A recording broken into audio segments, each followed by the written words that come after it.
Hi, this is Auger or Glam from WigWam, and you're listening to Guns and Radio Podcast. Woo! Listen, motherfuckers, to the show that should be heard. Download on your smartphone the show that you deserve. Streaming fucking bullshit, you know that's what we are. Podcast full of madness, this is that absurd. What's up, everybody? Welcome to the Guns and Radio Podcast. Your boys Dustin Bones and Chris Caputo are here as always, but today it's a little bit different because we are joined by lead singer of the band WigWam, Sten Nilsen, a.k.a. Glam, and all of my friends from real life probably know of this band because I've made everybody listen to it at least once. Wow. And first off, I want to start out by saying happy birthday. Yeah, thank you. I'm an old guy. It's actually tomorrow, but yeah. Are you doing anything fun to celebrate? Yeah, actually, we're going to a concert tomorrow, me and my wife. Our manager, WigWam's manager, he's always also managing a band called Kaiser's Orchestra, Norwegian band, singing Norwegian in Norwegian language. Cool band, putting on a great show. So yeah, gonna be a little party, and then we're off to rehearsals and preparing for a Queen dinner show that we're doing here.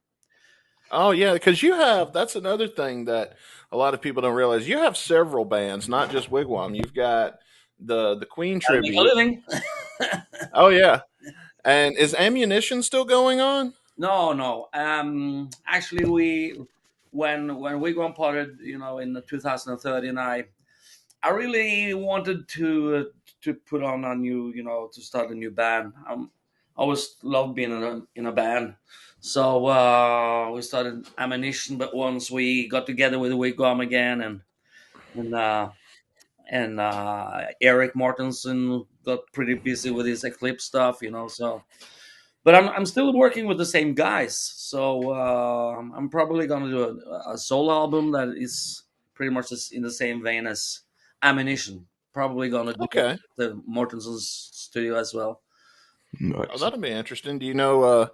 Do you have a plan on when that's going to come out? Probably 25, I guess, because we're working on a new Wigwam album for next year. But I'm probably gonna release a single or two, next year as a solo.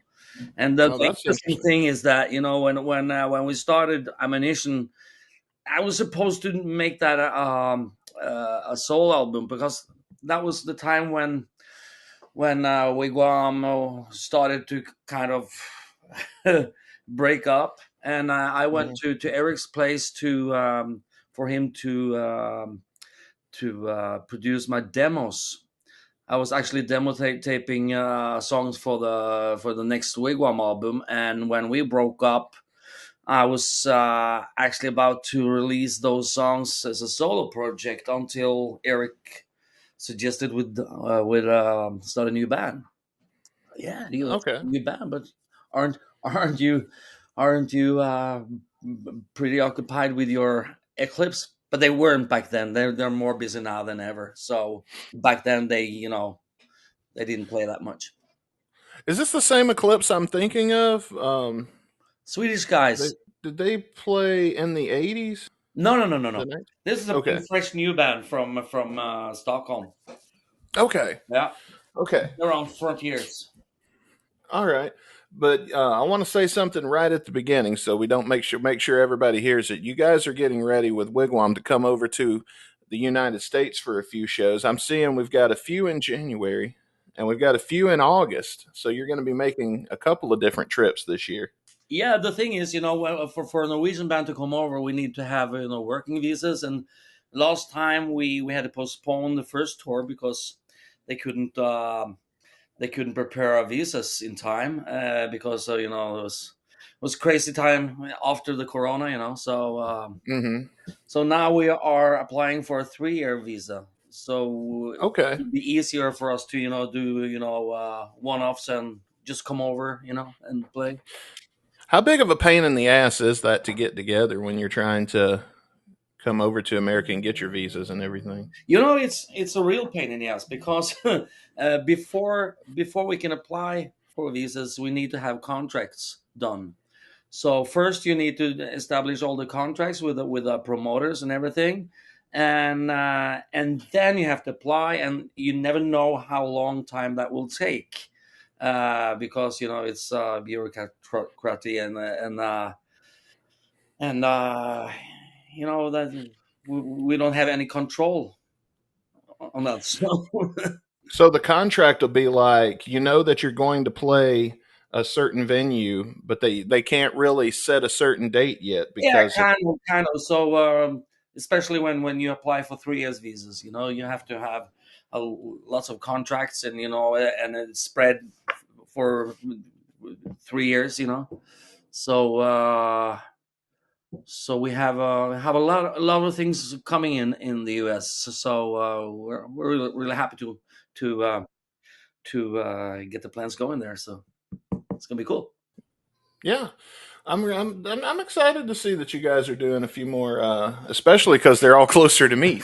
Yeah. So I saw you guys played at the Whiskey a Go Go. Yeah, that was cool. Very small, but there's a lot of history there. Are there any other sort of like countries or festivals or any venues on that the bucket list that you're just dying to go play a show at? I just like to see all the scenery and just to drive around. I suggested that to my wife a couple of years ago. Should we just go to America and just rent a car and just go off there for a month or two? you know, and Just visit. now I get paid to do that, so that's great. Oh, that's awesome! I'm glad that you guys are getting it together, and you're recently married too. Has that changed anything in your life as far as like your music goes, or? Oh, happier, and more stable, maybe. Doesn't doesn't read that much, and a happier fellow. And I married this woman who's probably as crazy as me. So we're like buddies as well. So, and she's a singer, and we work together, and we have a great time together. So I actually feel very happy these days. And that can also reflect in the lyrics. Actually, I released a couple of soul albums where you can easily hear that I was the happiest guy in a period of my life. And yeah, you know, when life gives you lemons. When you're writing a song and you're in the process of writing one of the songs that may be sort of more of an angry tone or more of a sad tone, that's maybe more about a past relationship that you were in. Does your wife ever be like, "Oh, there he is. He's in the basement again, writing a song about his ex girlfriend"? Well, that has been discussed actually. Who's that song about? And is this song about me? And, and sometimes also it's like fantasy stories. Like things that you've heard, friends stories. And just to get that feeling. But very often, especially on my solo albums, I tend to be more private and personal. But we WigWam, we like to put on a show. We like to entertain. Even though the last albums have been actually more personal than we used to do. In the back in the heydays where everything was just hooray. Oh yeah. But I like to write lyrics about funny characters or funny stories like we did with the Ammunition when I did that song called Shanghai with this guy who actually woke up in a bed with his she-mail. It's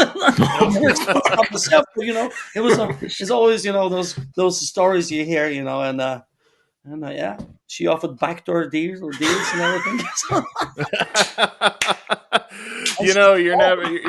You're never more than one or two drinks away from that happening, guys. So, don't judge your buddies here. No. I mean, yeah, I mean, I really love to have to make have some fun elements, and some funny elements in the lyrics as well. So Yeah. And you also cover some serious topics because there's one song, I believe it's Never Say Die, if I'm remembering correctly, that is about a domestic situation. Oh, I believe you mean Out of the Dark. Oh, Out of the Dark. That's right. It was Out at the Dark. And that was about a domestic situation that Domestic violence. someone was in. Oh, And you don't usually hear people talking about it from like a male's no. point of view. Actually, I think there are many more than we dare to think that are in situations like that. A lot of shame, and hard for people to be honest about. So I've noticed also lately with some of the more newer Wigwam stuff, I'm seeing you guys are starting to kind of not really phase out the caricatures that you used to play, but you're starting to rely less on them. You're becoming more Aga and less Glam Yeah, as time goes on. How much of that is intentional, or is it just a feeling of times are changing? And it's very intentional. When we decided to get back together again, I had established a solo career in Norway, and I had moved away from the kind of character that I kind of played in Wigwam.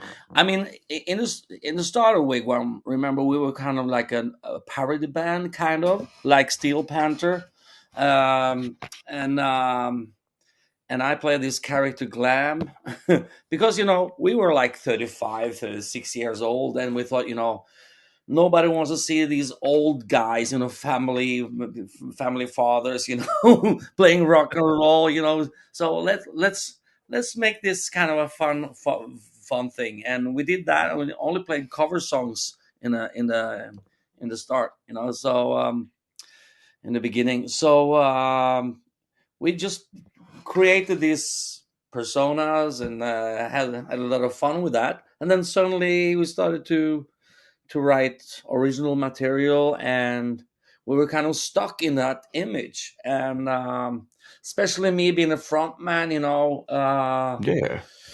uh, it was a lot of pressure on me on being that crazy Glam character. So and I played him well.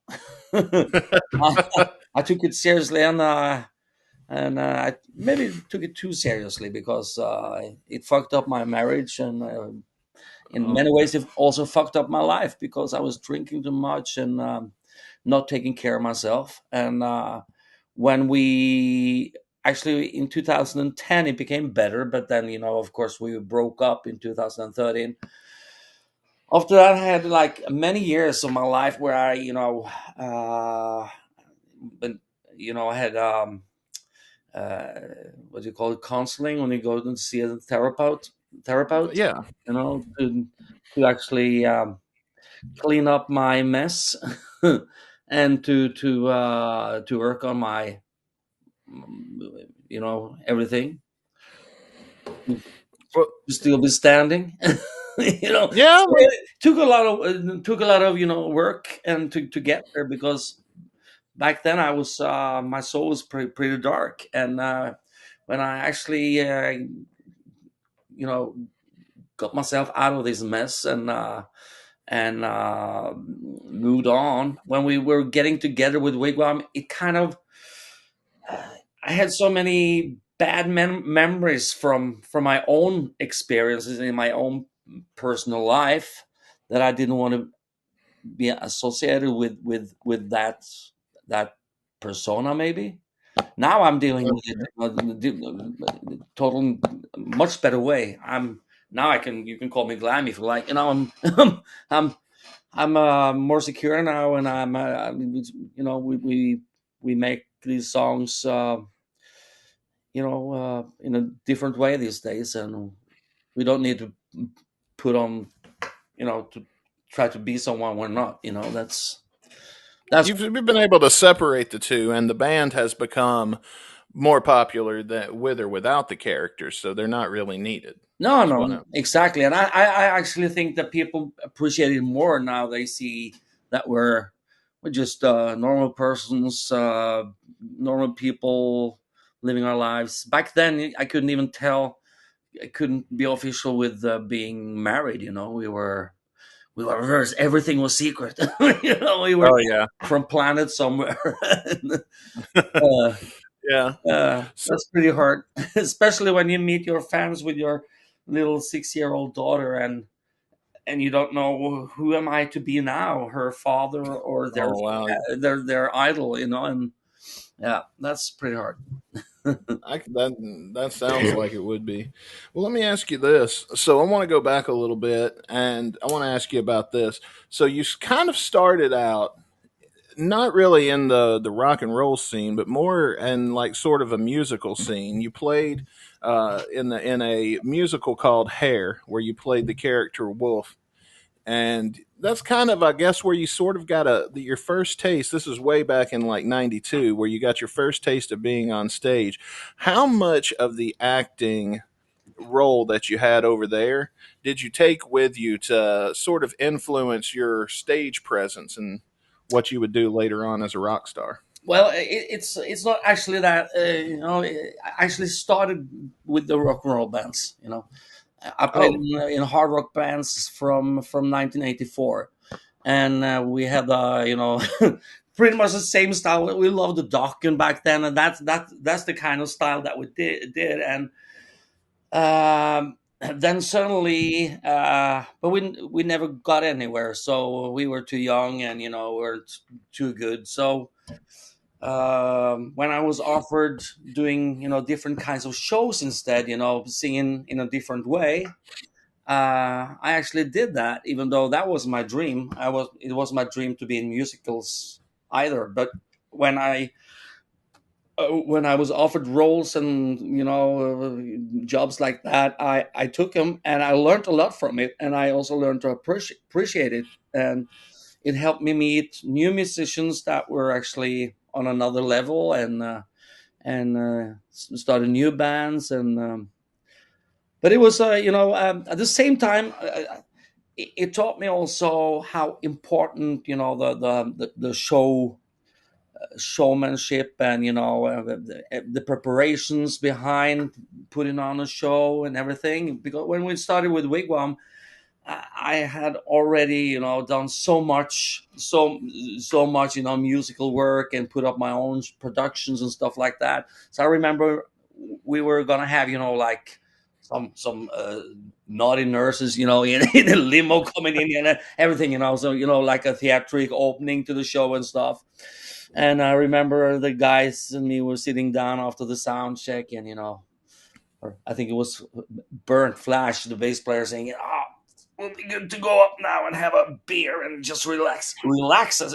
Now we have to rehearse for the opening thing. And the opening thing, he's just gonna come in there with a limousine, yeah, and everything has to be timed. You see, because yeah, it looks pretty easy, but you have to time when is the car actually going to move, when are we going out there in order to reach to our instrument when the intro is over and the car is every those small details, and they were kind of angry with me, thinking I was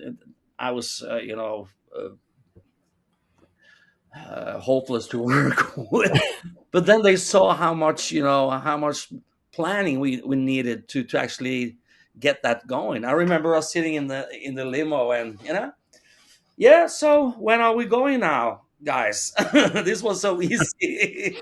We go now, no, because somebody has to tell someone to open the fucking door for us to drive in, and that has to be, there's a link. yeah, There's a system here. yeah. Have you ever had like one of those oh, what do you call it, Spinal Tap moments? Like, If we've had Spinal Tap moments, yeah. oh yeah, I had some. Especially when you use these, platform boots. Oh wow. That's typical, for the heel to fall off, and you go flat on your nose, and have Oh you have no. a roadie coming in with gaffer tape. Oh my Oh goodness. no. Person falling off the So stage. you'd be like in the middle of the song, you're singing while somebody's over here taping up the boot, and Yeah, yeah. oh man. I almost burnt up once.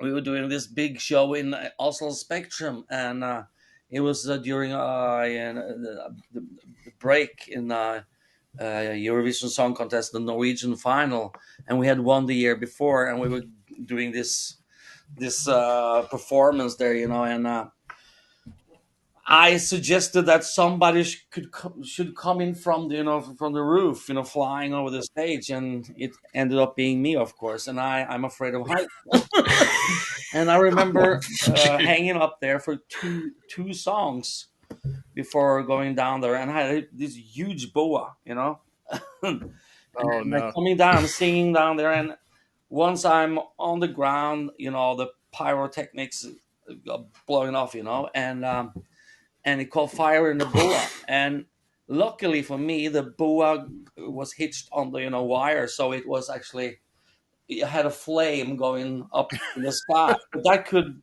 easily have been on me, and those spandex types that I used, the lycra thing that I wore, Yeah, they'll I melt would have, real easy. I would have my whole body would have Oh burned. shit! So Yeah, it kind of you'd scary. probably be better off not having on nothing at all rather than Yeah, spandex in yeah, that yeah, yeah. situation. And I Oh had wow. pyrotechnics in my eyes. I was blind for 3 minutes. That was scary Ooh. stuff. Oh no. And did you just keep going? Like, No, I had I had organized every pyrotechnic, everything. I knew every moment that was gonna be done by pyrotechnics. So our guy who did the pyrotechnic, he was so secure that I knew every shot. So right. there was one moment that he was actually sitting with his back to me and just fired off, and I was actually just like right over it, so it right in my eyes, and that was Oh it wow. felt like hell, and it was black, totally black. I just went backstage and got some water in it, and it was like that was a very scary moment, man. Wow. Oh wow. Yeah. Does the makeup or anything, is any of that flammable, or would Uh, that make it worse? luckily, maybe it was in the end of the set, so we probably had been Oh. cutting it Yeah. off. Oh, Not okay. for me, maybe. Well, let me ask you this. So you guys first really started, one of the things, if you search Wigwam, one of the first things that's going to come up is when you guys were in the Eurovision contest Yep. and you represented Norway. And to Americans, I think that might be, we don't really have anything like that over here. So it might be kind of lost on some people how big of an honor it is to be asked to participate in something like Eurovision. How did that go down? Oh, it was actually it's a competition, and the Norwegian audience will vote for which song to represent Norway, and we won. So it was a big honor, and we actually participated the year before. We were releasing our album 667, The Neighbor of the Beast, which was literally recorded on a cracked Cubase in Tron, our guitar player's bedroom, Oh wow. because we didn't have a deal or anything, and nobody cared about this kind of music, at least not in Norway back in those days. And but we managed to produce our first album, and we got this deal, and it was pretty hard, man. And I remember I sent to the Norwegian Broadcasting one of our songs called Crazy Things, and we were invited a to an audition. Back then you auditioned the songs, so we came in there in full makeup and gear, and we never thought, never in our lives would think that we would actually get that gig, but we hoped we could get some, the corporation gigs and stuff, parties that we actually played back in those Sure. days, but they really loved us, and we participated with that song, and we made number 3, and the whole country was like, "Wow, cool band," and that was such a great promotion for us that we managed to have this great tour in Norway, and could actually do this for a living. And so when but NRK, the Norwegian Broadcasting, they really thought we had bigger potential, so they wanted us to participate one more year, the next year, because they saw something new and fresh for that kind of old fashioned competition, in music. And we actually told them no, been here, done that. Now we have established this band, and now we're trying to work on the same terms as other bands. But they really didn't give up, and we could pick which song we like.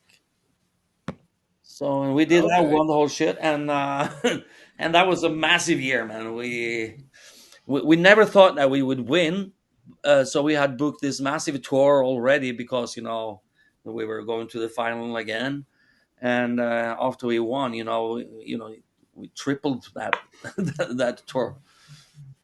So that album uh, that was on in my dreams was on. Hard to be a rock and roller, right? Hard to be a rock and roller. Yeah, there's so many other songs that are also on that album that, in my opinion, at least my humble opinion, for what that's worth, are on the same caliber of a song like "In My Dreams." What made "In My Dreams" stand out more to be the song of choice that would go on to be your? I have to tell you, first we released 667, The Neighbor of the Beast, and then we released Hard to Be a Rock and Roller, which was pretty much the same album with a new cover, and we just remixed some of the songs and we added some other songs, and then we were asked to do the Eurovision Song Contest again, and we had started to write for this next album called WigWam, and we had two songs that we actually discussed using, and one was "In My Dreams," which Tron had written, and a song that I had written called "Rock and Roll Chick Like You" or something, "Rock and Roll Girl Like You." And I really wanted that song. I thought that was much cooler. Of course, we fought for each other's songs, and I remember telling Tron, I can't hear the hit in this "In My Dreams" song because it started with in Eurovision Song Contest you have 3 minutes, and you can't waste 8 bars on a riff that just repeats itself. So I remember telling him, this I can actually I can actually be positive if we started the song like dan dan dan dan dan dan dan dan, come on Dodo. Yeah, cool. And we did that, and that was a Oh, so that's where that comes from. huh? That's interesting that's where that comes from. Yeah, yeah. Because you need to be interesting. And I'm 5 seconds after the song has started, people you know you have to keep their attention. Da da da da. Certainly, yeah. People, especially today, more than ever. Yeah, yeah. But it was a fantastic possibility for us, and we uh, we worked hard. Oh yeah. How did Wigwam first come together? We were a bar band. Tron Holter. He was a famous guitar player throughout the whole 80s. Playing with Ole Evenrud, who was a big name in Norway. He actually moved to New York for a while too. I think they had some major labels signing them, back in the days. Yeah. And he had this gig in his hometown where he was putting together a jam band every Friday night, and in those days, live music was finally coming back again after a long time with only DJs, all that shitty 90s Oh stuff. yeah. So yes, we Gross. met and had this jam session every Friday night, and it was so cool to actually be able to sing the way I used to sing again, and to hear people playing instruments the way they used to play instruments again, because there was a period when you have too much vibrato in your voice, and you have to sing like this guy in Oasis, and Ugh. everything hard rock was like taboo back then, so it was so fun to actually be able to play that good old music again. And we did that every Friday night, and we were called the Friday Absolute Friday Band. But then Oh, nice. somebody actually wanted us to play a real concert at an 80s themed party. And that same week we decided on the image and the characters and everything, just to have some fun at that 80 party. So and that became very popular. So we got a lot of gigs, and we played a lot, and we did covers from Kiss and Motley Crue and Van Halen, and all the bands that we loved.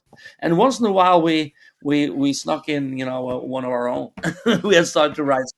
We never introduced them as our own songs. You just Trojan horse them in there, Yeah, and yeah, yeah. I was just play the song. That's how you Hey, do here's it. a song, ba ba ba.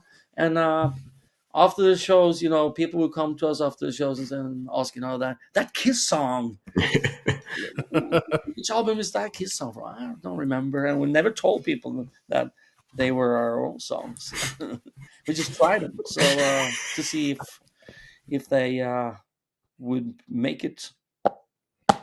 do you think people would have given them the same chance had they known they were originals, or would it have been like, we ain't got time to listen to your demo, man? Like, Yeah, it, maybe people would listen to them with different ears, maybe. yeah, but Because they we thought, introduced them as our own songs, they were probably thinking they were classics, so they had to know the lyrics. So we had actually people singing along to songs they never heard. That was cool. that's kind of brilliant. That's I remember "Blessed Tonight" was one of those songs. "No More Living in Lies," "No More Living on Lies," and "Blessed Tonight." Some of the first songs that were played live. Yeah, oh wow, that must have been awesome to be at one of those that shows. was, yeah, great days, man. We saw on Setlist FM, maybe it was a few months ago or something like that. You guys had done a show where it was mostly Yeah, uh, yeah, yeah. Kiss covers. Yeah, we were doing this thing. We collaborated with Gene Simmons Moneybag Sodas, and we had this pre-pro party and after party after Kiss last show in Norway. So Kiss Army, they were one of the first to really open their arms to WigWam. And they invited us to do a lot of Kiss expos and stuff like that. So we actually played with remember us playing with Eric Singer back in the days. We did a Oh lot wow! of songs with him, and we also recorded "I Was Made for Loving You" with Bruce Kulick. And we Wait, so you guys did stuff on this? no no no no those expo those gatherings. That Oh, okay, yeah, yeah, yeah. Okay, So and during those parties, Eric Singer, some of the Kiss guys would show up, and they play acoustic and sign stuff, and we were invited to do some of those parties, and so Yeah, Kiss is a band I know we mentioned quite a plenty on this podcast. I mean, second only to Guns N' Roses, obviously, but I know the band's a huge influence on you, especially um, hearing all these stories as well. But I have to ask, favorite era of Kiss and why? that's pretty hard for me to decide. I'm that's difficult. I really love the Revenge era, because then I started to believe in Kiss again. I thought they lost it kind of in the last part of the 80s. And when I heard Unholy, I thought, wow, he's back. The mean guy is back. Yeah. It was a great album. But, I grew up on, Dynasty and Unmasked when I was like 10 years old, so I remember those albums, from my childhood, so certainly. but we were all always dreaming about seeing Kiss, the classic Kiss, in the Destroyer show and everything. Of course, Destroyer is obvious choice. For me, it's the best Oh yeah. ever. Oh, that's a good one. It's the best one. And producer as well. But people they like to criticize them over Monster and Sonic Boom. I really like those two albums actually, I do too. especially Sonic Boom. It sounds you can easily hear that they're trying to create that kind of rock and roll over vibe again, and I think they really had some cool songs on it. You guys broke up in around 2012 ish. Yeah. I believe. After we had broken up in 2013, it was like 5 years. We never saw each other, never talked to each other, and then after a while, I met Tron, and we started to become friends again. We had lots of deep conversations, and uh, started to enjoy our company, again. And we started to meet the other guys, and for many years, I received calls from the Norwegian broadcasting that wanted to invite us for a one-off at the Eurovision Song Contest final. Here they are, shock performance. And every time they would call, I say, fuck no, I'm done with that. But th- there was this year, 2018, was it 2019 maybe? I actually told the guys that I had received this call again, and maybe we should finally do it because finally we had the right motivation because we were friends again. And the guys were like, "Wow, that would be cool. Just do a one-off, just do a couple of songs in that show." And one thing led to another, and first, if we're doing that show, maybe we should actually write a new song and release it as a single. Yeah, that would be cool. Maybe we should do one festival. Yeah, because we enjoyed our company again. So we were having a good time together, and I started to write music again, and this So this it just snowballed. It was this like a snowball. snowball. And then of course the Corona came and everything was postponed, and then we actually had a chance to sit down and write music together, and we had never collaborated that good. We were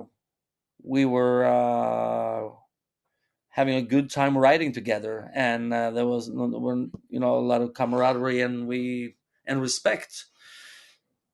And then we released our comeback album, Never Say Die, and got out there, wanted to get out and play. And we had this new agency, hard for them to book the band because of the Corona, and there was this latency, because there were like booked shows that have been booked for 2 years, and they were not now taking the whole summer, and we had to wait. It was crazy. So I was just wanting to know how the process was for having. Do you want to taste it be the theme song of the Peacemaker streaming series? Was it like a record label deal Oh, it thing was or? via a sync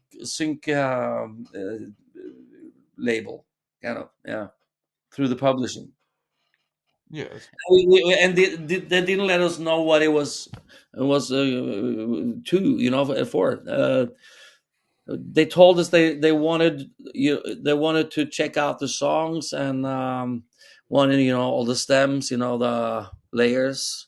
Hmm. We sent them the multi tracks and everything so they could play with. And we thought it would be like something like maybe a commercial or something. And Oh. then we heard there's something called Peacemaker, and and the Suicide Squad, and wow, cool. So when all of that blew up, what was your reaction to that intro going as viral as it did? Oh, it was mixed emotions really, because 3 days before the premiere, our agency decided to leave us. Your manager, Uh, your management just our ditched Norwegian you. agency, our management. So they decided to drop us, and I saw that by an accident. I was actually just online and just checked out their website, and well, aren't we among their artists anymore?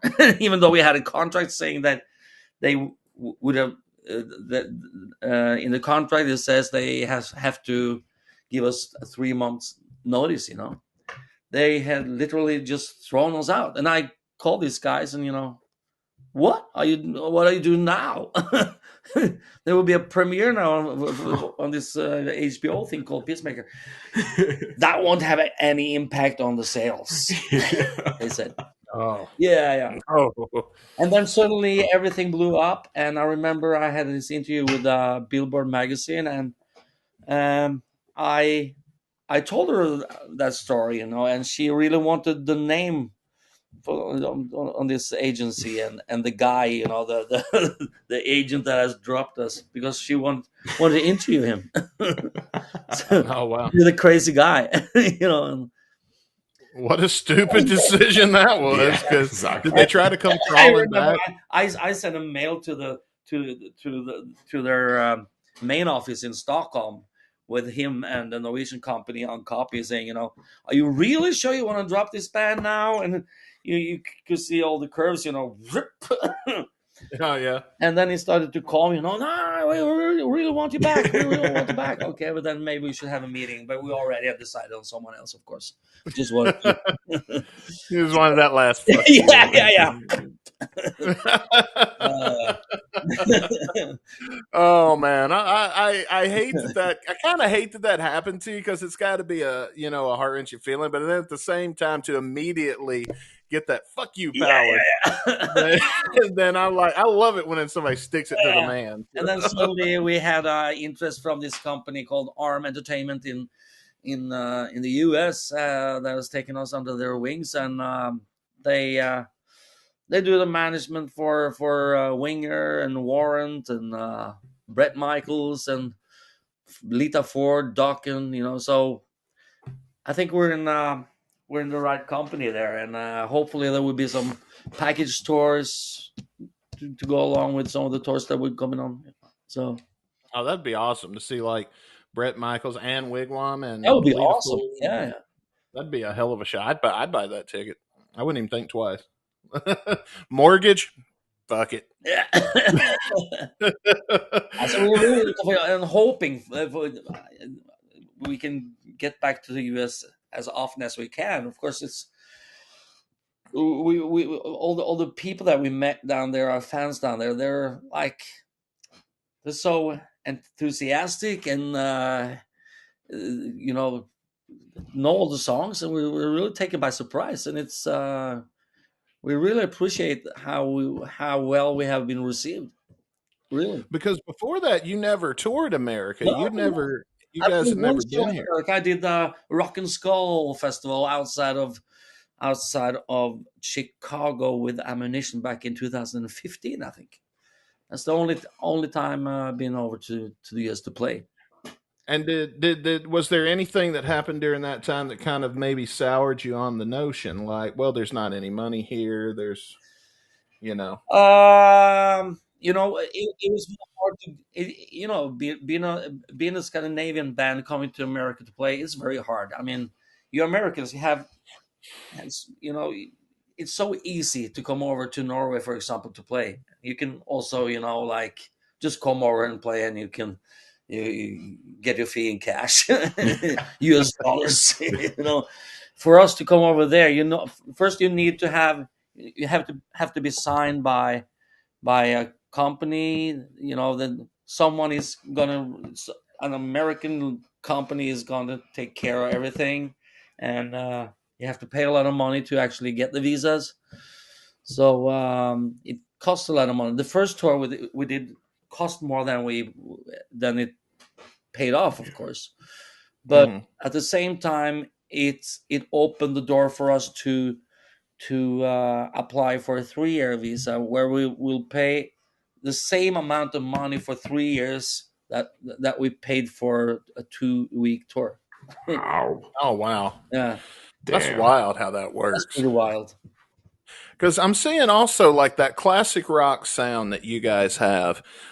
It's starting to kind of make a comeback. You're seeing it with other bands like Dirty Honey. Even though I know they're a joke band, Steel Panther is blown up because fans respect their ability Yeah. and that they can actually deliver. And you guys kind of fall into that new classic. What I have coined the new classic category Wow. Yeah. alongside there. Has some of that style of music started to make a comeback in Norway also? In Norway, yeah, kind of, because we see now we're not only having our age in the audience. We see youngsters coming to the show as well, and they're happy to see people on stage that actually are playing. They are actually singing, and there is no autotune or anything. Oh yeah. Or just a laptop with somebody pushes a button. Yeah, here in Norway, we have the biggest artists here in Norway. They come to the show. They charge twice our fee, and they come with this USB, and everything is just pre-recorded, and they get away with Oh, it. wow. And people, because I don't think people go to those concerts, or they don't treat it like a concert. They treat it like going to a party. So actually, it's like Sure. someone actually playing their music on a party, really. Sure. And when you experience that, like, see, personally, I've always hated that because I can listen to my radio here. Yeah. Like, I don't have to pay I any actually money. prefer, when I go to concerts, I prefer to hear the live version, even though it doesn't sound as polished and as massive as it does on on the album. I want to hear the real thing. Some of the bands these days, some of the biggest bands, they have so much pre-recorded stuff, that it doesn't feel live anymore. When you hear the singer's background harmonies and everything, and Sure. it feels kind of, yeah. Could listen to it back home, check it out on YouTube instead. I like bands that actually also can do different versions of their songs live, and it's like, wow, that was a cool version. And of course, as a singer, uh, I think it's I think it's much more interesting to hear a band that I like, and that night the singer had kind of a rough night. He had been singing for 4 weeks in a row, and you could hear that on his voice. And wow, I saw the other show that was better than today, and yesterday he had a flu. Going to some of the biggest concerts these days, the song is exactly the same every night because it's pre-recorded. And it's like, Yeah. and Yeah, but sometimes you can get a band that's better live than they are on them, like Kiss, for example. Sometimes, I would argue that their live shows are much better, or their live albums are much better than their yeah, but that than wasn't their. live though. Oh, Yeah, well, and yeah, no, you know. and I think that maybe 90% of Paul Stan's vocal these days are pre-recorded, but he has, they're on their victory lap now, so for me it doesn't matter. But if we come to this with new bands that are gonna make a name for themselves, and they don't play a note on stage, oh, that kind of yeah. that kind of reminds me of Milli Vanilli, right? Yeah, why is it? That's a good point. Because why is it okay for everybody else to do it, but this one band does it, and we just kick them to the curb? Might as well bring them back into the fold and let them have a. Yeah. Wow. Uh, That but I was think one cool. of I mean, those to passed away. record your songs and just send two young blokes out to dance and mime to your songs, and you can sit back home and collect the money.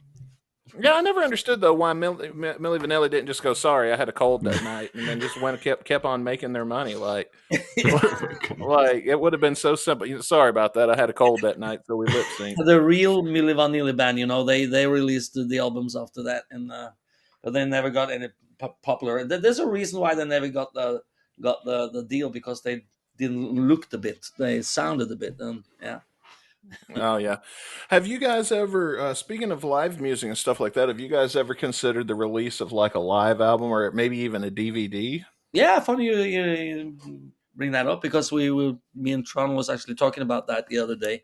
How cool it would be to release a live album again with his new albums, new songs. We released live in Tokyo back in 2007, I think, Yeah. and we also released that as a DVD. And we also had it was some live stuff on that Rock and Roll Revolution DVD that we released in 2006 as well. But Okay. it's time to release something new again, yeah, something live. So Hell yeah. maybe after next studio album, because then we have three new albums and we have a lot of material. We Do you actually, record? huh? Do you record your live shows when you tour? Ah, not on multi-track, but sometimes our sound engineer records some stuff, for us just to listen to. But we're actually thinking about maybe doing something in the US. That would be cool. Oh, that'd be neat. That would be awesome. Oh yeah. And that's me speaking selfishly because I'm here, so and I want to go. So Oh, that'll be. it's been fun. I mean, these days it's so much easier and to bring out, to record stuff, on multi-track for a live show.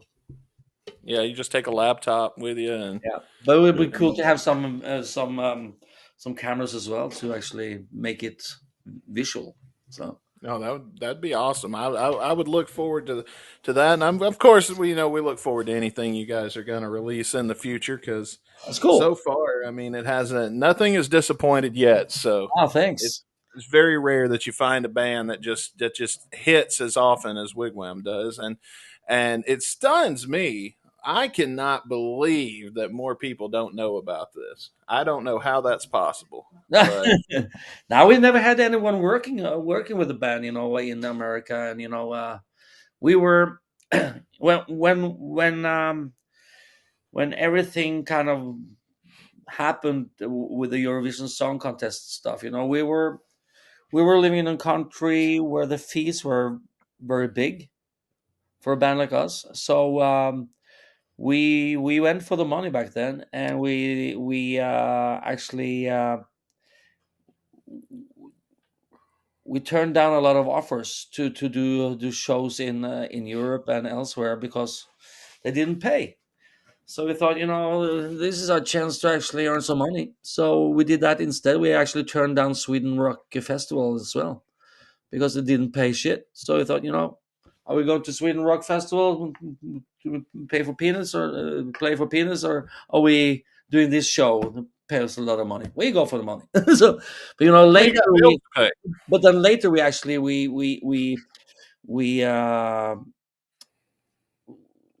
were a bit sad that we had you know gone with the money for a lot of reasons, because we should have done Sweden Rock Festival. We should have played more in Europe. We should have gotten ourselves a European agent back then, and actually worked harder to get outside of Norway, because we played so much in Norway that actually at the time, we could see it drop. We played in Oh, every, played in every block in every corner. Oh fuck! Are they coming here again? No, we're getting tired of these fuck ups. well, that's kind of a I guess for a fan it'd be a good problem to have, but then at the same time I can see that when you diminish the rarity of it that it doesn't Yeah, the people draw. need to leave people wanting more. And back then, I remember us. We had so many fans on the front rows that we knew had seen. They came to the fourth or fifth concert in a row, so we started to kind of feel bad for playing the same songs over and over again. We didn't think about the 15,000 behind them. So we started to play obscure songs to please these, the hardcore base, and people in the back, started to wonder what kind of shitty songs are they. Oh, Yeah. Yeah. Not that they were shitty songs, but they hadn't heard them so much. So Well, that's the thing though that even like fans don't really think about is that there really are two brackets of fans. You've got your diehards to please, but there's not many of those, no No. matter who you are. But then you've got your all like you said, the people behind them, and that's where all the money's coming from. Yep. And that's just part of the business. Well, I want to respect your time, and we're getting ready to wrap up here, and I gotta thank you for coming on. It was so nice talking to you from the ice cold Norway. Yeah. Minus Yeah, 50 degrees. yeah, it's incredibly cold over there right now. I couldn't even imagine. I'm But I really, want really looking forward to coming down to Key West as well. Bringing my, oh yeah, it'd be nice in Florida. No wonder you guys play Florida so Yeah. much. coming down with mosquito. That's gonna be great. They pay good too, apparently. Well, you guys can head over to wigwamofficial.com. Link is in the description. Check and see where Wigwam's going to be playing, and they even have a spot where you can request a city. So if enough of you guys go in and request a certain city on their website, then things might be the best way to make things happen Yeah. to be able to see the band. Thank you for having me. Thank Well, you. thank you for being here.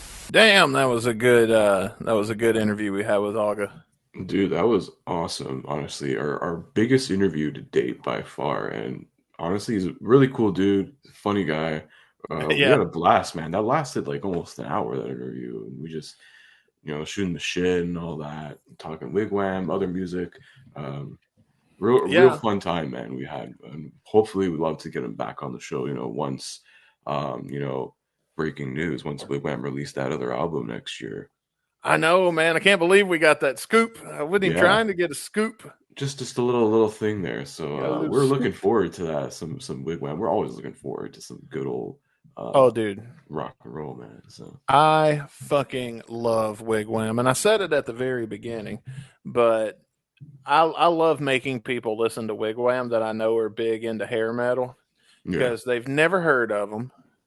And then I play it for them, and then I've gotten the same messages a few weeks later from a lot of people saying, "Man, ever since you showed me that fucking band, that's all I listen to now." It's like I'm like, I know, right? yeah. They have Hey, so many good songs. I think they're second only to GNR with just how many fucking good songs they have. dude, a lot of good songs. I even got my mom to listen to wigwam once in the car. She's like, "Oh, this isn't too bad." I'm like, "Yeah, there's some guys from Norway." She's like, "Oh, Yeah, fuck off." So if you pass the mom test, you're doing something good. yeah, but that whole thing happened so quickly, and we kind of knew on Sunday. Yeah. Right now, we're taping our show on a Tuesday because of Thanksgiving and the holiday and everything. But we knew, we didn't know. We kind of knew during the last episode while we were live, and we just had to keep that whole secret because we didn't want to get everybody's hopes up and then something happened and it not happen. But man, that was a hard secret to keep. Did you tell Yeah. anybody? Be honest. No, I literally actually the only person I think I told was like my dad's like, "Oh yeah, we got this singer from some band. It's our biggest interview yet." And he's like, "Oh, it's pretty cool, man. It's awesome." And he like high-fived and shit. I was like, "Hell yeah." Oh, I told Rick. Yeah. I told you first, and then I told Yeah. Rick. And then Rick called me, and we talked about how cool this is going to be for like an hour. And then I told Matt Manzella, and because he specifically asked, and because he kind of heard me dropping hints, and he specifically asked, and then God, who else did I tell? I think I told Rabbi because he pried it out of me. God damn it. Which wasn't very hard, man. I could not keep this secret to save my life. And then he gets in our Discord and starts saying, what was he saying? I think it's some random fucking name. Yeah, I think it's "Who?" Millie Vanilli or some shit. Yeah. Oh God, don't give me some reggae and some inspiration for his introductions when new people come in the Discord. We went from like Barry Manilow to the Michael Bolton. We actually had a good laugh about it when we became the Lionel Richie just fan Discord for like a good 5 minutes. Yeah, Um, but it where was Lionel like, Richie dude, released the General or something. stop scaring people out of our Discord. I, Could I you get a kick imagine? out of it, but then I'm like, oh fuck, this guy's gone. You're like, what the fuck is this? Yeah, and the people don't stick around. Look, we don't have gatekeepers in our community. Guys, if you go to our community and you go to our Discord and somebody starts talking about some weird off the wall band that you don't listen to, it's probably Give Me Some Reggae fucking off. Yeah, And I mean, shout don't out, but yeah. don't believe it. Don't leave. Just play along. He's having his fun. We have fun in our Discord. Oh yeah, there's so much fun, man. Honestly, We have the it's funnest Discord. yeah, it's so fun. We had to create the word funnest for That's right. We have it. the absolute funnest Discord. But no, man, I was really stoked to get to talk to Aga, and I know you were too. And we want to say one more time thank you for coming on to our show, and especially um, so quickly, because it really made our pre-tape show this week something special that it couldn't have been otherwise. So Yeah, and this happened really quick. I mean, you just like shot the shot, and then we got it within like 2 3 days. He reached out to us, and then we just yeah, set the time, and that was it. remind me to tell you the story off the air. 'Cause Yeah. if if you only knew what I did to get that interview, it really wasn't. I it wasn't my intention when I was first calling. I was Mhm. just trying to get tickets to the show, and I thought. And long story short, I called the wrong number, and then I was like, well, actually, what I was calling about, Yeah. I just and wanted tickets to the show, not to meet the guy doing the show. no, I did. Don't get me And yeah, wrong. no, but it reminds me of the that I don't know if you ever seen Community. There's that one episode where Troy meets LeVar Burton and he's like fucking freezes. And then it shows him after. I only wanted a picture. I didn't want to meet him. You can't disappoint a picture. Oh, well, I'm going to tell you, Aga did not disappoint whatsoever. He was nice. He was personable. He was funny. He was humble. He wasn't like Oh, an asshole or funny anything. dude, man. He was cracking us up a few times, man. Yeah, man, because I'm going to tell you, I don't know about you, but I lost track of time. And then I looked up and saw our timer going because I was going to say like 15 minutes. He said an hour. So I was like, okay. Yeah. And then I was looking at it. I was like, oh, we're getting pretty close. So, we want to Wind it respect down a somebody's bit. time. Oh, absolutely. So, yeah, we had to quickly slam on the brakes Hmm. of a really, really good interview. And we have so much more we could talk to him about if something ever happens and he decides to join us again. So we hope you guys enjoyed that as much as we did. But now it's time for us to move on, and we're going to continue with some of our regularly scheduled shenanigans. Yes. And we're going to start with, let's see here. Let's do rock and roll news.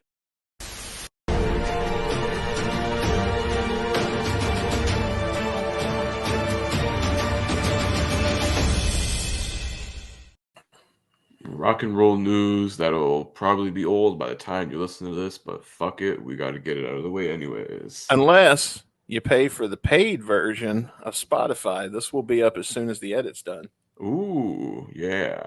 Ad free, baby. Well, maybe not ad free, but Oh you'll get no, we're early still gonna access. put ads in it, but Yeah. you get But early it's access. early access. Listen, on Spotify, we're what, $2 a month? That's great. Yeah, that's a pretty good deal. And then you get Shotcast immediately on Sundays. You get, yeah, early access, all stuff from the archives as well. I mean, that's That's when right. we're gonna start really plugging again. Yeah, it's $1.99, $2 a month. We forget to sell our own shit Yeah, more than we sell other people's exactly. shit. It's literally for the price of a cup of coffee. So, buy us a cup of coffee. Be a nice guy for once. Pay it forward, assholes. It's the season. That's right. Exactly. Oh, way to sell it. Okay. I I gotta I be I honest. I half joke about that. Listen, I gotta be honest, dude. I've half-assed my work on the behind the scenes this week. So I got nothing. So what kind of rock and roll news have you got? Because you're gonna have to Yeah, save this bit. there's gonna be. It's mostly just like tour announcements. The Rolling Stones are going back on the road somehow. Um, Again, how yeah, they're did they going back. do They it, just man? released an album, a month ago, and they're going back on tour around the states next year. So Because even poor Ozzy can't tour anymore, and they're older than he is. yeah, like Ozzy is not going to tour anymore. He may do the odd one-off, Yeah, but I think that's pretty much all he can do, anyways. Unless yeah, you but like film him somewhere and it's like live streamed or something, and he's in control of the production, whatever. But right. that's really it. So the Stones are going on tour. Stones are going on tour, man. Hang on, let me. When is this going to take place? Is this going to be in 2024? It's 2024. Let me just load up the dates right now. Oh yeah, so here from April to July. So we're gonna be in Houston, New Orleans, Arizona, doing a Vegas show. A lot of stadiums. I think like 99% stadiums here. Unfortunately, nothing for Toronto, nothing for St. Louis here. So Sons of bitches, fuck yeah, y'all. the only Canadian date they're playing is in Vancouver. So That's like that would be like me going to LA. yeah, pretty much. Well, Yeah. wow, they are playing LA. What do you know? Oh wow, go figure.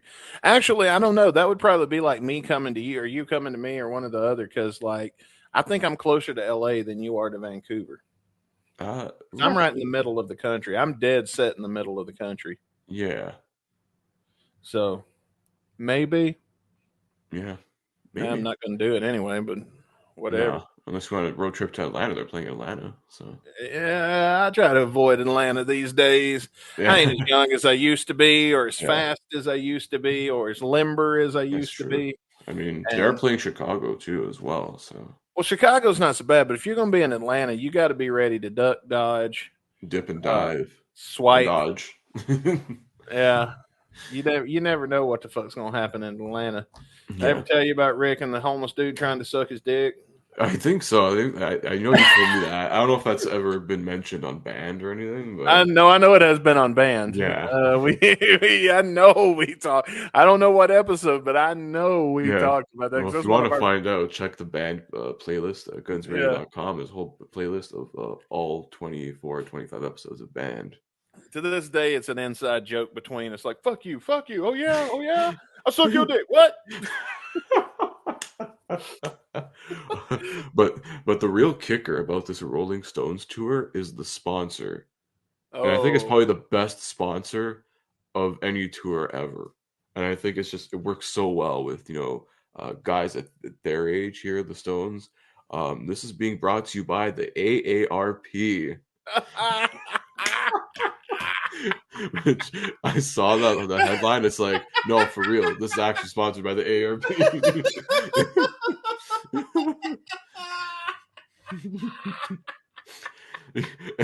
If you're a member of the AARP, you're getting early access to these tickets. Holy shit. oh wow! For the Yeah. Rolling Stones, at least they know their audience.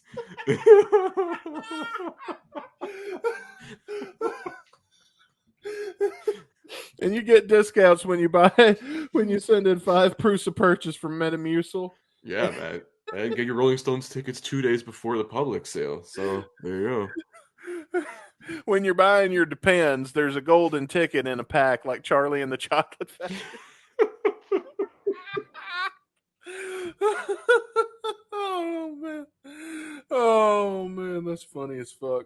Yeah. Hey, at least it got you trending on social media. They did that on purpose. Yeah. I'm 100% sure the Stones did that on purpose because, It works though, man. Listen, if it gets people talking, for sure. oh yeah, that's too smart of a move to have been done by Mhm. accident. Oh, what else you got for me? Speaking of more like lineups, tour announcements, I know it's a little bit old news, but when we were young, they announced the lineup for 2024, and again, it's going to be another 2-day affair, October 19th and October 20th, 2024, back in Vegas. And this one's an interesting one because a lot of these bands are going to be playing, full albums essentially. So they have, MCR doing the Black Parade in full. There's a whole list here. Jimmy Eat World going to be playing Bleed American in full. Simple Plan performing No Pads, No Helmets, Just Balls, their debut album in full length as well. You see, I don't know how I feel about that because I love My Chemical Romance. Mhm. But if I go see, and I go all the way to Vegas to see MCR, and then they don't play Helena, Mhm.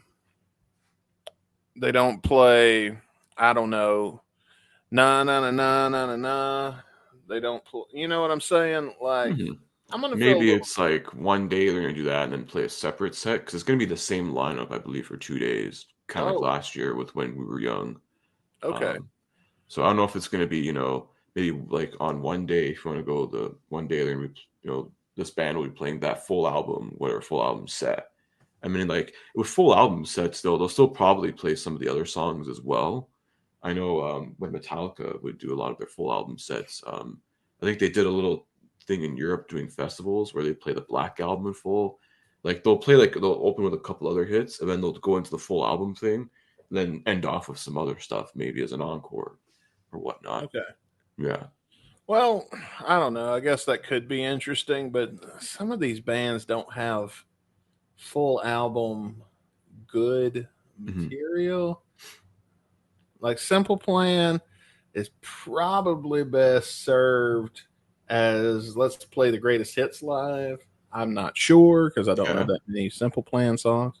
But I think like that first album, the debut album, I think is probably perfect because that was like their big breakthrough, and I think a lot of their biggest hits come from that album as well. But then you've got the biggest hit coming in track number 4, and now they're going to close with some song you never heard, or they're playing all the B sides at the end of the set list, and then people are going to leave and go Eh, get. Well, I mean, I guess it's a gimmick to get people to go buy beer.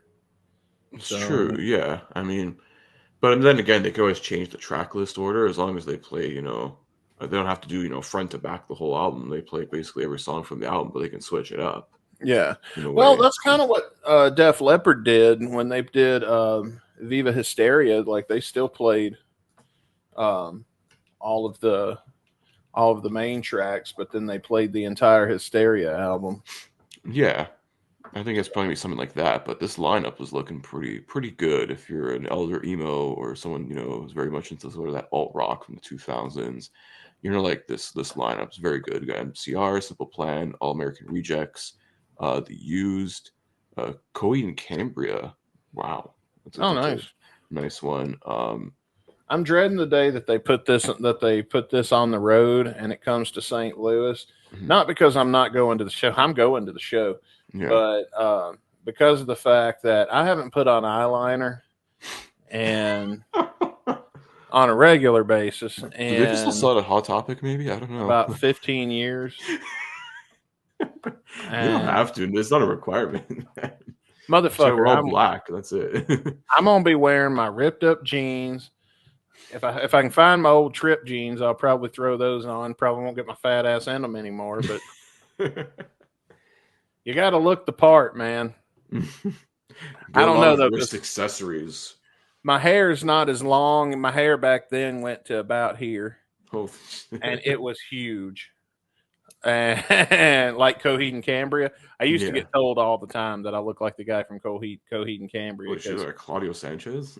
yeah, dude, I have huge hair when it's This was more long. curly though. This was like, Well, so is mine. yeah. Oh, okay. So is mine when it's long. Yeah. And I'm going to tell you something about Claudio Sanchez. I know things about his life that nobody else knows Oh shit. because I've had that hair. I know things. I'm not going to go into just too many specifics, but let's just say you ain't going from the pool to the shitter Yeah. without some dry time. Because I'm going to tell you something. As long as that hair is while it's curly, while it's wet and straight, it's about triple that. Mhm. And you're gonna be finding hair in places you didn't know your hair needed to be. And it ain't nothing worse than being going to wipe and then you and all of a sudden there's a hair dragging behind it and you're like, oh god damn it, you might as well just cut the whole thing off. or like when it's 150 degrees outside, that shit sucks too. Definitely. What else you got? You got any more news? Well, I know we mentioned Kiss in our interview there with August and Nielsen, so let's mention more Kiss because the end of the road for them is coming up very soon. Yeah. They're coming to Madison Square Garden for their last 2 shows. Yeah, but MSG. yeah, and they're taking over New York basically starting November 29th. There's a whole list of things going on in New York just for those few days. There's going to be like a Kiss pop-up stores I see here. Oh, wow. There, Kiss New York takeover Google Maps, some interactive Google Map stuff. There's going to be limited edition Kiss branded Metro cards. Dude, I'm going to tell you something. It's kind of sombering, Yeah. especially as I look around my home and I see all this Kiss merch mixed Mhm. with GNR merch that I have on my walls. The next time we do this show, there will be no Kiss. Yeah. Well, there's probably not Kiss doing a tour. I don't think. I don't know. Gene Simmons says they're done. Yeah, but this is Gene Simmons, the guy, who said some really stupid fucking shit. But if you pay him enough, you know, this guy literally named a soda a money bag, so you know what he's all about. Yeah. There'll So I be don't there'll know. be I the wouldn't. random bar mitzvah. Yeah, because then Paul Stanley's like, "Oh no, this is just the end of us touring, baby." So. Well, I think they might come back and do like they probably ain't gonna put the makeup on and the giant Oh shoes. no, I think even Gene says the final time we're doing makeup and stuff, especially at their age. Like I get it, Yeah. like Those trying to shoes. It's the look. shoes more than the It's the makeup. shoes, all the stuff. It's like you're carrying 20 pounds of weight on you, plus you're in, like 10-inch these like heels. Stilettos. Yeah, pretty much. So I can see them doing that. Like I don't expect another like big, massive world tour, like rightfully so. Um, but I feel like they'll probably just do like the Kiss cruise, and then maybe some one-offs, and that's really it. Well, I'm gonna miss them. I'm gonna miss them. Love them or hate them, man. Yeah, they're gonna. It's gonna be definitely something, man. One less big name rock band occupying arenas and stadiums. What are we gonna do when all these motherfuckers are gone, man? And then all we're left is fucking like Machine Gun Kelly and bullshit like We're that. just gonna go watch Taylor Swift sell out every stadium 6 days in a row. That's it. Yeah. Well, we'll see on our Taylor Swift podcast when we run out of GNR song. Yeah, all our seasons are now going to be replaced by eras because we're cool like that. Okay, Well, technically, we kind of already do that because we do kind of change our theme every to an season. extent, yes. I mean, it's still like if you just listen and you don't watch the video, it's still our same bullshit every week. We just change the decoration. Yeah, but god damn it, Taylor Swift invented eras, and we have to respect that. Okay. Oh my God, shoes. Yeah, we're gonna wear diapers at the Taylor Swift show. We're gonna wear diapers while we're doing this fucking show, so you don't have to piss or shit. I want to say something about Taylor Swift's fucking boyfriend. I don't like this new girlfriend he's got because ever since she came in the fucking picture, he can't play ball worth the fuck. Boy, you need to get your head back in the game. You need to break up with this damn girl and get back and start focusing on football again, god damn it. Because the day that we lose to the fucking Eagles because your brother kicked his ass because you were so pussy drunk that you weren't worried about playing ball, so you got your ass kicked by your fucking brother. Hey, that's people's sexiest man alive, apparently. Wait, Travis or The brother, I think, or it was like a runner-up or something, Oh, I don't know. something like that. I'm like, wait, this guy's not that good looking. He's I just skim it to see if I'm in there yet, and then I close the magazine. What can I say? I'm an ego fucking maniac. Yeah. But speaking of more Kiss stuff, it's just like a whole plan of them taking over New York with ads, Kiss themed pizza. They're taking over Madison Square Garden for the New York Rangers game. There's gonna be Kiss and New York Rangers merchandise. All sorts of Kiss stuff. They're Crazy going amount of for Kiss shit. Yeah. this is like the last one. By God, Literally the last one, man. Yeah, you want to get your custom wrapped Kiss taxis, special Kiss advertisements everywhere. Hey, you can want to go to Inked in New York City, complimentary Kiss tattoos. Hell yeah. And There's gonna face be a painting. motherfucker out there Yeah. that's rich as fuck that's gonna have a fucking Kiss taxi. Yeah. A Kiss taxi and one of those Kiss Metro cards. Oh man, I'm really sad to see Kiss go, but I get it that it's time. I get Yeah. it. They know when it's time. They know their bodies. They know what their abilities better than any of us do. And Mhm. oh my god, I It's just okay. They'll come back on the road, but it'll just be as holograms. I mean, listen, if ABBA can do it, Kiss can do it. So at this point, who gives a shit? I'll go see the Kiss hologram, but I refuse to pay more than I paid to see the live band. And the last time I paid $25 for that ticket. Shit. And I'm going to tell you something right now. It was worth. I'd have paid 50. We were in like the very very back, Mhm. and when you go see Kiss, it's better to not be right in the front row because they don't play to the front row. They play to the cameras. They play to like the entire floor pretty much. Yeah, And they like play to more the of the, building. And then there yeah. was things I didn't get to see last time. Like they've added a laser show. It got really good the last time I saw Kiss, and I'm really excited for that pay-per-view that they're doing. I don't know if I'll buy it or not, or what our plans might. We'll sail the high seas for it or something. We'll see. We'll see what happens. Yeah. But yeah, man, that's really kind of bummed me out to think about because this episode's airing on the 26th. So yeah, by the time we come back on the 3rd of December. It'll be the final week of the end of the road. Oh, so Kiss is what day is the last show? I thought it was in November. December 2nd. Oh, okay. Doing Oh, the first and second at Madison Square Garden, the last two shows, which is pretty fitting. 'Cause, I mean, they did start in New York, so we'll be back on air the day after Kiss. pretty Uh, much. Yeah. well, we'll be sad when it's time to be sad, I guess. Is there Yeah. any other rock and roll news, or should we go on to our song of the day? I think there's one more thing here. I'm trying to see. Well, I know there's rumors that AC/DC may be doing a tour next year. There's a lot of stuff swirling about that. Their former drummer, Phil Rudd, is commenting on his future with AC/DC. I saw him, he was putting some of his AC/DC memorabilia up for sale Oh, to raise funds for a friend who has been diagnosed with stage 4 terminal breast cancer, oh, which is a very selfless act. You got to respect that. yeah, that's sad.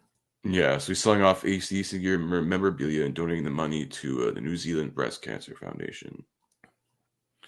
Well, I'm sorry to hear that, but Yeah, ACDC's coming back around. That'd be cool. It'd be yeah, cool. and he does say he looks forward to playing with them again. So, Okay, so we still probably got some life and some juice left in that old lemon. oh, absolutely. I mean, listen, Angus finally now embracing the white hair, as you saw at Power Trip. Um, It's time, brother. We've been knowing for a minute. yeah, I was gonna say, listen, the dude's like in his 70s, still rocking that schoolboy outfit. I'll give you dedication for that because you should have been out of that thing by the time you were 40. But hey, listen, that's part of the gimmick, brother. It's all right, you know. Hulk Hogan's got his, red and Red and yellow. yellow. Angus Young's got his, devil horns and schoolboy chaps, brother. Got to get your shit in, kid. Exactly, man. I would like, one last AC/DC tour. I think it would definitely be worth it, especially, now that they got Brian Johnson back in there to do that performance at Power Trip, especially after all these years of, uncertainty Yeah. and, not knowing if he was ever going to perform with them again or if he was ever going to perform in general. He did a couple times even before then, but those are very much just one-offs. But I would like one last AC/DC tour, one last world tour for them, and then they can, hang up the boots, hang up the old, hang up the schoolboy uniform. Brian Johnson can hang up his Kangol hat, and we can all call it a day. I think I would love that. I know you would love that. A lot of people listening would love that too. So Yeah, I'd love to see ACDC. That's a band that The I'd like Final to Highway have to Hell. There you go. I just booked your marketing. The last stop on the highway to hell. Yeah. Oh man. Well, shall we get into our song of the day? Yeah, let's get right into it, man. Got a lot to learn by Izzy Stradlin. All right.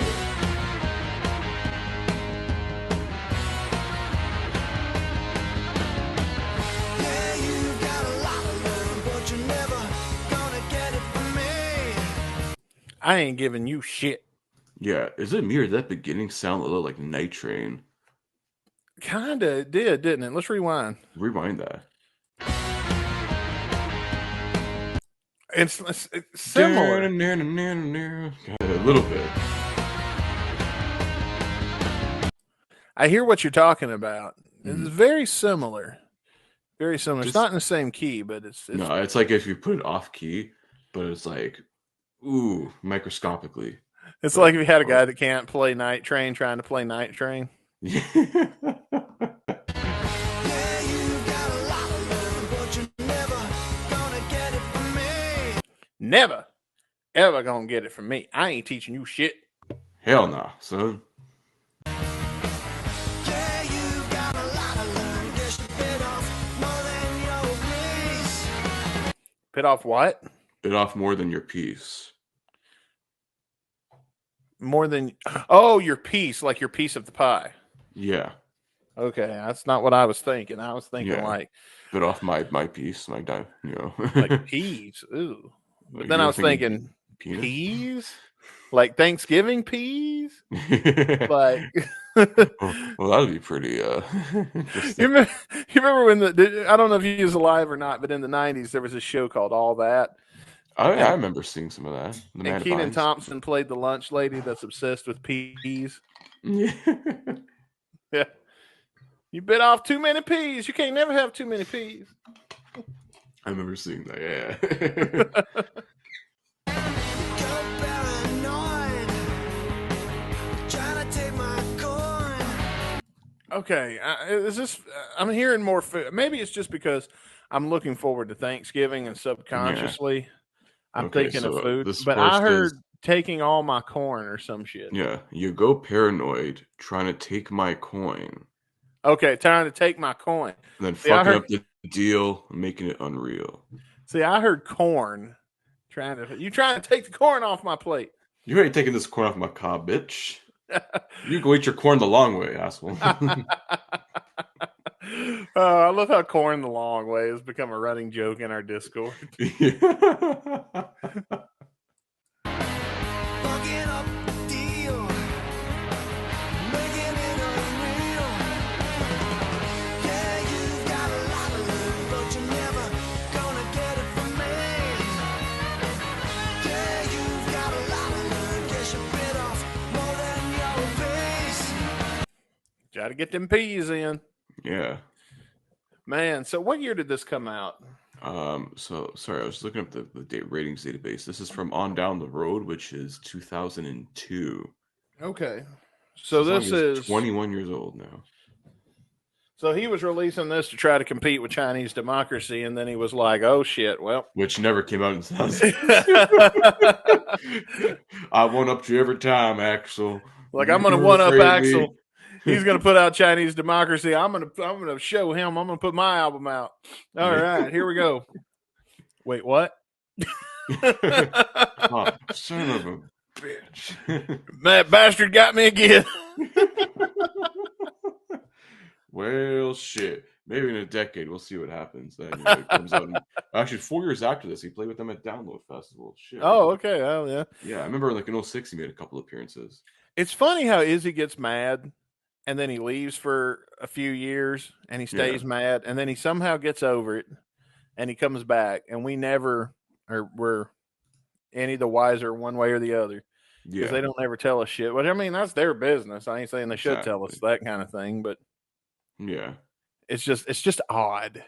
Very odd, yeah. Yeah, you've got a lot to learn, but you're never gonna get it from me. Yeah, you've got a lot to learn, guess you bit off more than your piece. I'm still hearing peas, man. Yeah, it's the way he says it. It is peace, but he says like peas. Spit them peas out of your mouth before you talk to me, boy. God damn it, brother! Just like that. Loading up the scars, pointing at your hoods. I didn't catch either of those. Loading up the scuds, and it's DA the scuds. The scuds? They're pointing at your hut. Okay, what is this, Gilligan's fucking Island? What are you? I don't know. Do we have to play that in the background right now, or? Just sit right back and you hear a tale. Tell when Izzy Stradlin pointed the scuds right at the hut and burned that motherfucker down. Feel the trigger steel, push button, feel. That's what the lyrics are giving me here. So, okay, interesting. I think that's next. That's next. Feel the trigger steel, push button, feel. I think I'm gonna have to just get you to read them to me before we go into each line. Yeah, there you go. No problem. Ooh. Rockin' solo. All right. I'm digging this. All right. Get it, boy. We're gonna do the doo-wop like Chuck Berry and shit. Goddamn right. Tearing the fuck up is what he was doing. Yeah. But you're never gonna get it from me. Yeah, you've got a lot of love. Guess you bit off more than your piece. Yeah, you've I still heard peas. Yeah, it's the way he's pronouncing it. Like I can I can see why. Like I hear it as peace, but I can also see why it says like peace. Like I think could have put a better word in there in the lyric. You know, like Yeah. like bit off more, like bite off more than you can chew, or more than you need, more than your needs. I don't know. Yeah, there you go. Something At like least- that. You could like word it a little bit better. Still kind of keep that rhyme in there. Yeah.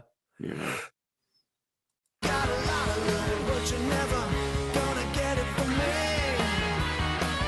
Yeah, you've got a lot of love. Guess you bit off more than your piece. Again. And I know it's coming too. This is a song about peas. Okay. Yeah, classic example. Izzy Stradlin, the guy who wrote the best shit in Guns N' Roses, can't put a fucking better word than this. Like, you know why he was good? Because he had two other people that he collaborated off with. You put one of those, the dream team by themselves. What the fuck? Some people can't play basketball 1-on-1. Yeah, I mean, like Axl stood pretty decently on his own for some songs. Well, he still had people, like, because he was, he had Tommy and he had Bucket and he had, Yeah, I mean, lyrically, yeah. Lyrically, like a lot of there's a couple songs on Chide Him that are just him. I don't know. I know This I Love was solely an Axl Rose thing, and that was a phenomenal song. Yeah, at one point I heard that I rumor that Izzy was they were trying to get Izzy to help with that. I don't know if he did. Yeah, there's that song Down by the Ocean or something. Yeah, I think maybe. I don't know. Maybe. I don't think we'll ever fucking know, to be honest with you. Somebody leak it.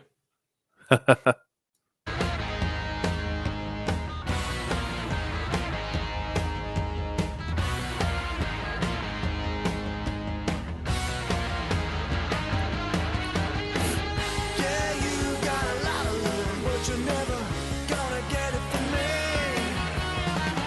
Yeah, you've got a lot of love, but you bit off more than your piece. Yeah, you've got a lot of love, but you're never gonna get it from me. Yeah, you've got a lot of love, guess you bit off more than your piece. So I feel like it's probably just going to keep going on like this from here on out. But it's got some pretty wicked guitars going on in it. Yeah. So this is like his own version of Night Train, I think. Song about peas. It's like, yeah, I want Night Train, Mom. We have Night Train at home. It's just Izzy Stradlin not to learn. Which isn't bad. I mean, like... Like he wanted a canned beer and she gave him a can of peas. Yeah. Here, take this, non NFT, an NFT no, apiece. I was gonna say like the it's non-perishable food item. You can take it to the food bank or something. Take Just this as easy. song with you when you go. Yeah, take the CD and throw it in the recycling bin.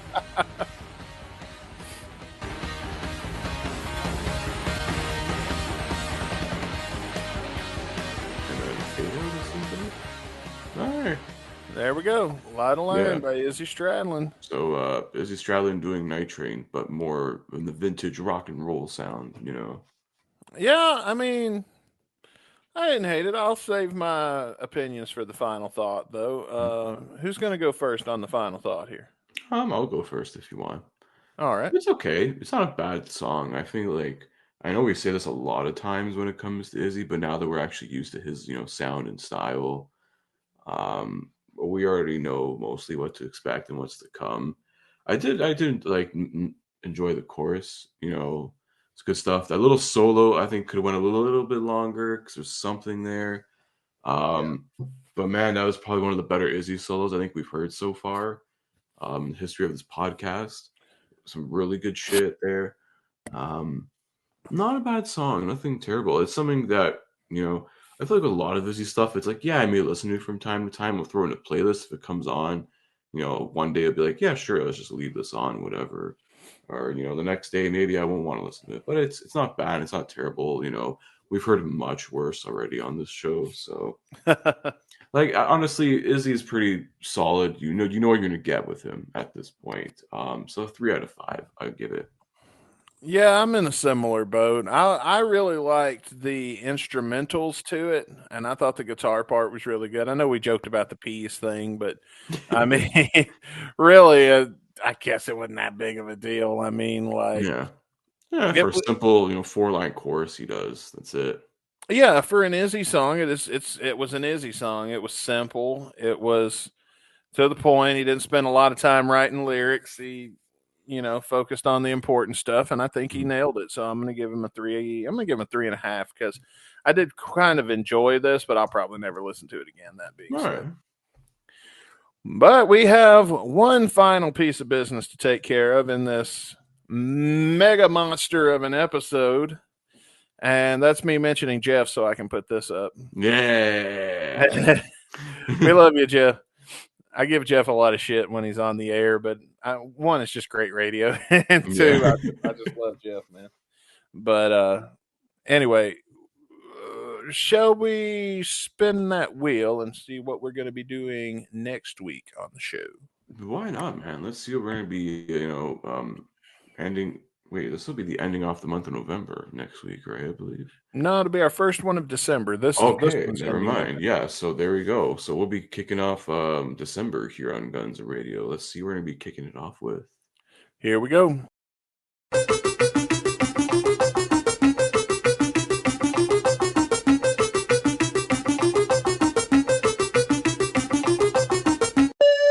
Nothing to say. Slash.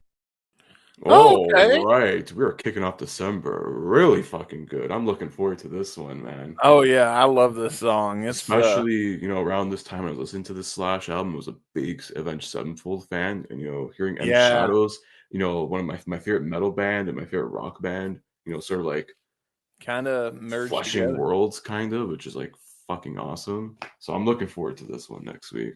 Same here. And yeah, we'll be back in our regularly scheduled live spot. We will be live, yes. We're going to check out Nothing to Say by Slash. And one more time, I know I've said it several times, but I want to say thank you to Nielsen, Augustine Nielsen from WigWam, aka Glam, WigWam. And both are correct, it turns out. I know we Yeah. didn't, I don't think we talked about that on the air, but before the show, we kind of confirmed, before we hit record, we kind of confirmed both were Yeah. an accurate way to pronounce it. And I was like, that makes sense because I've heard him say it both ways. Mhm. So thank you for coming on the show and gracing us with an epic interview segment. We certainly appreciate it. Thank you guys for listening to the show. And if you want to give your opinion on this song or the show in its entirety in general, then you can do so in the comments section. Or if you want to get a little personal and hang out with us and talk with us directly, then you can head over to gunsandradio.com to get your free invite into our Discord, where things are always popping and shit's always going down. I bet if I check it right now, there's some weird shit going on in there. A little bit. I don't know. Prawn's probably posting some memes or something. You know, the usual. The first thing I'm greeted with is a meme of Ronald McDonald with Fernando's face over it, posted by Franz. I fucking told you. So you're exactly right. It's Franz up to his. Dude, ever since the whole lawsuit happened, he's been going on a roll with these like. Dude, Franz is having a great time, bro. If you thought Rick Dunsford had the hashtag best week ever, Franz is having the fucking hashtag best month ever. I think at this point, yeah, and it just keeps rolling on. Yeah. And we'll be back. We'll be back next week, guys. And until then, be sure to come back on Saturday and all that good shit. I'm Dustin Bone. And I'm Chris Caputo. We'll see you guys Saturday. Well, we're done with Neurotic November. We're going to be doing back to our old regular stuff. We'll find out what we're going to be covering on Saturday, but come back here the day after. We're back live again. We'll be back live again. We're reviewing some Solo / and Friends. Nothing to say. And that's, for me, I have nothing else to say. So I'll see you guys next week.